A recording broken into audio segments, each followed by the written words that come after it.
Now, last but not least, sharing his insights on Dele Ogun's educational book pitch. Please welcome our third evaluator, Sunny Bara.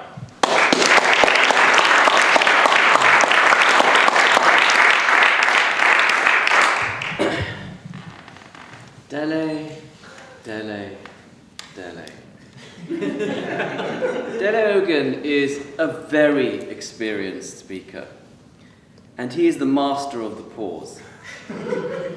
So I asked him, what should I look out for here? And he said vocal variety. So that's one thing that I will hold up and evaluate him on.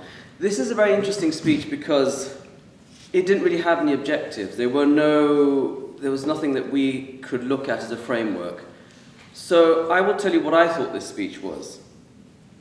To me, this was a speech taking us on a journey of self-discovery. Dele set the scene very well. He brought a book and he planted it there. And I thought, is he going to read from it? What's going on? So immediately my interest was piqued. And then what he did is he drew us in by coming right up center stage and talked about his love for reading books, going to the library. This referred back to the title, Little House of No Regrets. I thought, what's going on? There's something really interesting happening here. And then what he did is he sort of went back center stage, because that can be a little overbearing at times, and he really took command. And he did a very lovely thing about talking about himself and learning that he didn't know very much about his history. And this really resonated with me, because I reflected back saying, God, I'm very British, but do I know about my history? And then he went and talked about the book and read from it. And that really drew us in. It was a very, very strong beginning. Amazing pauses. Really good eye connection. The vocal variety seemed to be on the calmer, drawing people in moment. I would encourage him to use his booming voice, because he's very resonant, to sometimes elevate it and really create a lot of drama. So he started off very strong.